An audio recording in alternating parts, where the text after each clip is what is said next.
Hi everyone, so I've just got back from the guitar show which took place in Birmingham UK between the 25th and 26th of February 2017 over at the new Bingley Hall. So in this video we're going to check out the guitar show and hopefully answer the question as to whether it's worth visiting if you live in the UK. But for you guys over in the USA, Europe or anywhere else in the world, what guitar shows are available in your countries? Are you guys spoiled for choice? Are your guitar shows bigger and better than this one? Or are you missing out on guitar shows like these? I'd love to know what you guys have in the comment section below. So without further ado, let's take a wander around the guitar show Birmingham 2017 and see what was on offer. And if you like what you see here, don't forget to subscribe to the Blue Shed for more videos like this. And most of all, thanks for stopping by my channel.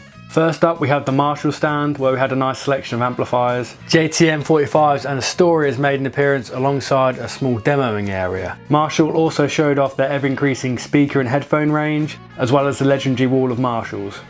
Next up, PRS, who brought around 40 guitars with them to the show, featuring a good snapshot of their range and a nice display of colourful tops.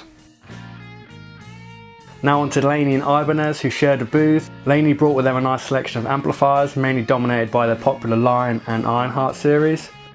And Ibanez provided the guitars to demo for both the shredder and the more traditional player. Local music retailer Fair Deal Music made an appearance, bringing with them a large range of guitars at decent discounted prices. We had offerings from Gretsch alongside a ton of Strats and Tellys to choose from.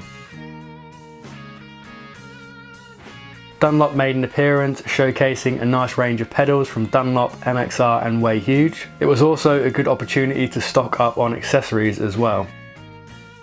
And now for one of my show favourites, the James's Home of Tone and Rift amp stool. They offer aged metal guitar finishes which have a lot of vibe and some really interesting designs. I love the look of those aged resonators in particular. Rift amps also showcased hand-wired amplifiers built in England and based off some legendary amps from California. One man, one workshop, no automated technology, and some of the best guitars on the market right now. The UK is an exciting place to be in terms of quality builders like Rob Williams. It's definitely worth checking these guys out at robwilliamsguitars.co.uk. These guys also had a really friendly, approachable team at the show as well. Guitars for You had a fine selection of used instruments, mainly PRS, Gibson and Fenders, and I also managed to spot one of those new 80 proof Blues Juniors made from old whiskey barrels. And now for another show favourite, Chicken Bone John. Unfortunately I couldn't get too close to the stall, but these guys make some awesome looking, well built cigar box guitars in a range of different designs. They're definitely worth checking out.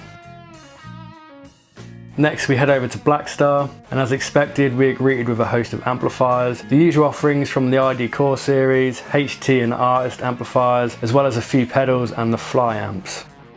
Maxon, Earthquaker Devices and Two Notes shared a bench. Earthquaker had set up an awesome rig to demo their range of pedals, and Two Notes had another nice setup showing off their tube preamp pedals. I didn't realise how big these things were and how tweakable they are as well. They also showed off their speaker sims, and I got my Tube Screamer fix over at the Maxon pedal board. PV had a nice range of amplifiers to demo and a good demo space, although it did seem really quiet around the PV area on the Saturday afternoon.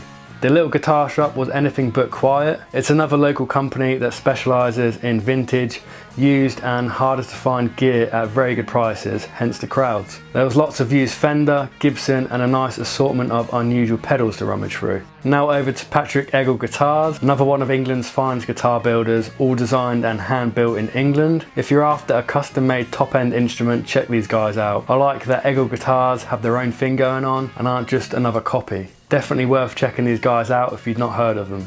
Now over to RSM Custom. These guys offer bespoke custom made instruments and are definitely their own thing. They're completely unique with highly decorative tops and some even have built-in lights.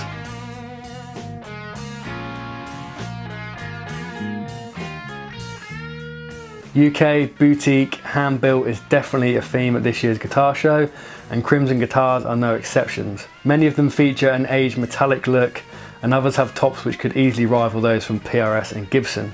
Check these out.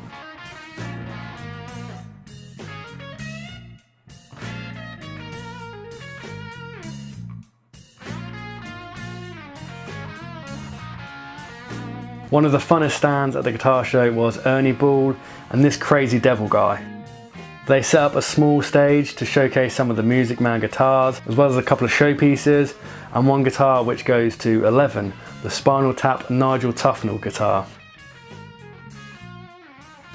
The final one on my list for the guitar show is Fender, who took the opportunity to showcase their new Offset range and the American Professional series. Hats off to Fender, who created a great demoing environment with lots of amplifiers to plug into. And of course, it wasn't just guitars here, with Fender also showing off some custom series amplifiers. It's worth also mentioning the guitar show has a small stage area to host presentations and live music across the weekend. I caught the Fender American Professional series presentation by Fender's brilliant Damon Shivers, who's quite the character. Are you recording this, sir? Yeah, can I just do this then? Yeah, just for you, baby. Nice. Who knows what scale that is? That's Aeolian. Yes. Yeah, because I said to Jay, what's your favourite scale? And he went, Aeolian. And I went, I never used that one. So I looked it up, and it's quite nice. That note's not in it, by the way.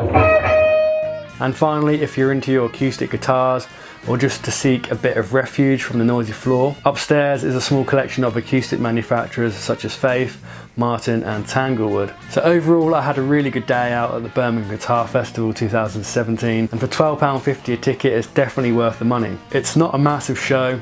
A day is plenty of time to make your way around the stalls, and you can't compare it to things like NAMM or similar shows. But what this show is a collection of 100 or so decent stalls. Many are smaller, hard-working, non-commercial builders or retailers from the UK with fantastic products you may never have discovered otherwise. It's a chance to meet the guys behind the guitars, grab a bargain on a used instrument, or just stock up on strings, picks and bumper stickers. I'll definitely pay it a visit next year. So what did you think of the guitar show? Would you go?